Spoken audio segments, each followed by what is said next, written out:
श्री शिवाय नमस्तुभ्यम। स्वागत है आपका शिव पुराण श्री रुद्र संहिता पंचम खंड चौथे अध्याय में नास्तिक शास्त्र का प्रादुर्भाव। ब्रह्मा जी नारद से बोले। तब भगवान श्री हरि विष्णु ने अपनी आत्मा के तेज से अत्यंत तेजस्वी एक मायावीर पुरुष प्रकट किया। उसका सिर मुंडा हुआ था। उसने अत्यंत गंदे वस्त्र पहने हुए थे। उसके एक हाथ में लकड़ी का एक कटोरा तथा दूसरे हाथ में झाड़ू थी। उसने अपने मुख पर वस्त्र लपेट रखा था। व्याकुल वाणी में उसने श्रीहरि को प्रणाम किया और पूछा, हे प्रभु, मेरी उत्पत्ति का क्या प्रयोजन है? भगवान, मैं कौन हूँ? तब श्रीहरि विष्णु ने उत्तर दिया, हे वत्स, तुम मेरे शरीर से ही उत्पन्न हुए हो, इसलिए तुम हरि नाम से जाने जाओगे। तुम्हें मैंने एक विशेष कार्य के लिए उत्पन्न किया है। तुम बड़े मायावी हो।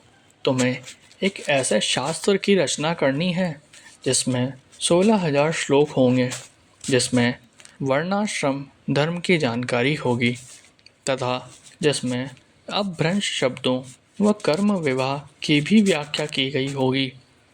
विष्णु जी के इन वचनों को सुनकर हरि ने उन्हें प्रणाम किया और बोला कि मेरे लिए अब क्या आज्ञा है। तब श्री हरि ने उसे माया से रचित वह अद्भुत शास्त्र पढ़ाया, जिसका मूल ये था कि स्वर्ग और नरक सब यही हैं, उनका अलग से कोई भी अस्तित्व नहीं है। तब विष्णु ने हरि को आज्ञा दी कि वह सब दैत्यों को जाकर शास्त्र पढ़ाए और उनकी बुद्धि का नाश करे। इस प्रकार ये शास्त्र पढ़कर त्रिपुरों में तमोगुण की वृद्धि होगी, जो उनके विनाश का कारण सिद्ध होगी। मेरी कृपा से तुम्हारे इस धर्म का विस्तार होगा। तत्पश्चात तुम मरुस्थल में निवास करना। तुम्हारा कार्य कलयुग आने पर ही पुनः आरंभ होगा। ऐसा कहकर श्री हरि विष्णु अंतर्ध्यान हो गए। तब हरि ने भगवान विष्णु की आज्ञा के अनुसार अपने अनेक शिष्य बनाए और उन्हें उसी मायामय शास्त्र की शिक्षा दी। विशेष रूप से उनके 4 शिष्य बने, जिनको उन्होंने कृषि, पति, कीर्य और उपाध्याय नाम प्रदान किया। वे चारों शिष्य अपने गुरु के समान ही आचरण करने वाले थे। उनका एक ही धर्म था, पाखंड।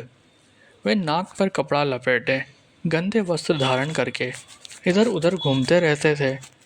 एक दिन हरि अपने चारों शिष्यों को अपने साथ लेकर त्रिपुर नगर में चल दिए। वहाँ पहुंचकर उन्होंने अपनी माया फैलानी आरंभ कर दी, परंतु भगवान शिव की कृपा से उस त्रिपुरी में उनकी माया का प्रभाव नहीं हो रहा था। तब उन्होंने व्याकुल होकर भगवान विष्णु का स्मरण किया। भगवान विष्णु ने अलौकिक गति से सभी बातें जान ली। भगवान शिव का ध्यान करते हुए विष्णु जी ने, हे नारद, तब तुम्हारा स्मरण किया।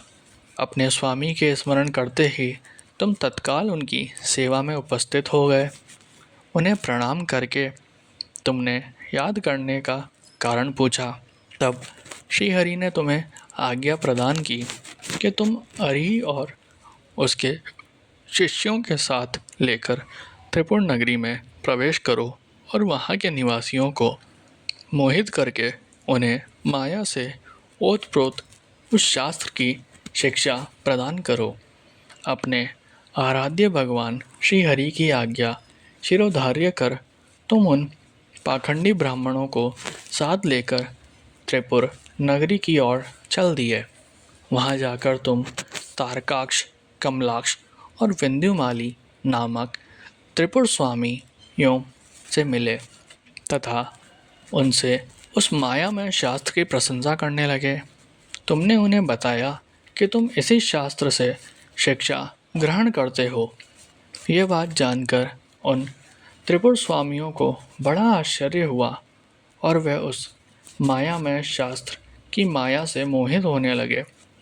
तब उन्होंने अरी को अपना गुरु बना लिया और उनसे दीक्षा लेने लगे। यह देखकर त्रिपुरों के अन्य निवासी भी उन मायावी शिष्यों एवं उनके गुरु से शिक्षा ग्रहण करने लगे।